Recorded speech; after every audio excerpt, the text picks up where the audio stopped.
में दिखती है?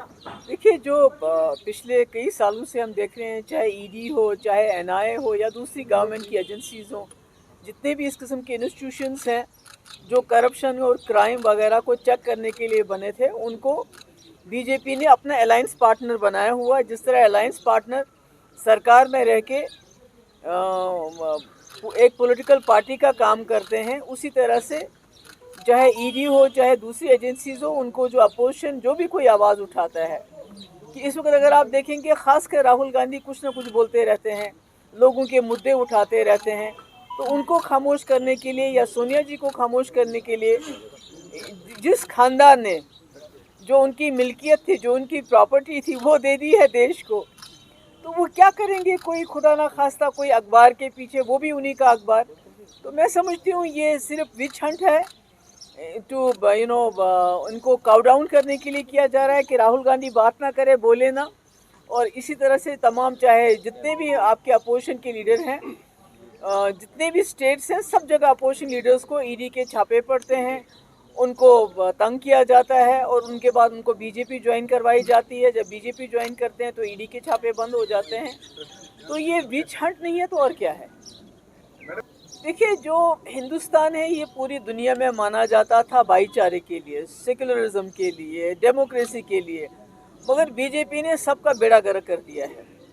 जिस तरह से वो 20-25 करोड़ लोगों को, माइनॉरिटीज़ को एलिनेट कर रही है, ना उनका कोई वकार नहीं है, उनकी कोई इज्जत नहीं है, उनके कपड़ों पे सवाल उठाए जाते हैं, उनके खाने पीने पे सवाल उठाए जाते हैं, और अगर वो आवाज़ उठाते हैं तो उनको गोली मार दी जाती है, उनको लिंच किया जाता है, और उसमें सरकार का पूरा हाथ होता है।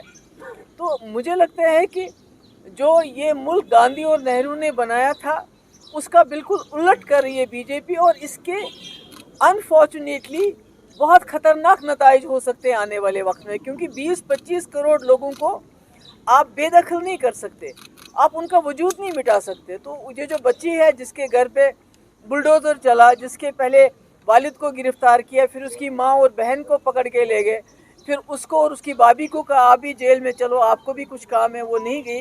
तो ये एक बदले की सियासत है जिसमें कोई इनके पास कोई कानून का नामो निशान नहीं है, और अनफॉर्चुनेटली बदकिस्मती से जो जुडिशरी है वो खामोश तमाशाई बन के देख रही है। इनका काम तो था इस वक्त, क्योंकि अपोजिशन बात करती है तो उनके पीछे ईडी जाता है, उनको जेल में भरते हैं, मगर जुडिशरी जिसको बात करनी चाहिए थी वो सामने नहीं आ रहे हैं, वो खामोश तमाशाई बन के बैठे हुए हैं। मीडिया तो सारा गोदी मीडिया इनकी गोद में बैठा हुआ है, वो तो वही चलाते हैं जो इनको चलाने के लिए कहते हैं। कि जो नुपुर शर्मा ने बात की, उसने ऐसे वैसे बात नहीं, जानबूझ के की गई, ताकि जो उस वक्त कश्मीरी पंडितों की मुसीबत की बात चल रही थी, उनके हलाकतों की बात चल रही थी, जिसमें बीजेपी पूरी तरह से फेल हो गई थी, उससे अटेंशन हटाने के लिए और मुसलमानों को प्रोवोक करने के लिए, ताकि मुसलमान प्रोवोक हो और इनको मौका मिले मुसलमानों के घर उजाड़ने का, उनको जेलों में डालने का, उन पर गोलियाँ मारने का, और उनको हर हिसाब से तंग करने का मौका है। ये नुपुर शर्मा की बात कोई ऐसे वैसे नहीं कही उसने, ये बड़ी स्ट्रेटजिकली ये बात की गई है। तो यही काम है, इलेक्शन कब नहीं होते हैं मुल्क में? यहाँ तो साल के साल इलेक्शन चलते रहते हैं, कभी किसी स्टेट में कभी स्टेट में। ये तो खाली कांग्रेस की बात नहीं है, आप ममता बनर्जी जैसे जो पूरे मुल्क में अंदर वो आती है among the 3 honest chief ministers, उसका भी केस है, कोई चिट फंड का कोई केस है। आपका वहाँ का केरला का चीफ मिनिस्टर है जो सबसे ज़्यादा गरीब है अकाउंट्स में, उसके खिलाफ केस है। तो ये इन्होंने छोड़ा किसको है? कांग्रेस को तो करेंगे, क्योंकि at the end of the day it is the Congress who will have to take bull by the horns, और इनको चैलेंज करना पड़ेगा। तो देखिए, वो तो आज़ाद साहब से पूछ सकते हैं, आप दूसरों से पूछ सकते हैं वो बात। ये बहुत अफसोस की बात है कि जो हमारी अपोजिशन पार्टीज़ हैं या अपोजिशन लीडर हैं वो खामोश है, वो बात नहीं कर रहे हैं, मगर उनको डराया जाता है, उनको धमकाया जाता है। जैसे अभी आप ईडी की बात कीजिए, आप दूसरे इंस्टीट्यूशंस की बात, एजेंसीज की बात कीजिए, मगर जुडिशरी खामोश क्यों है?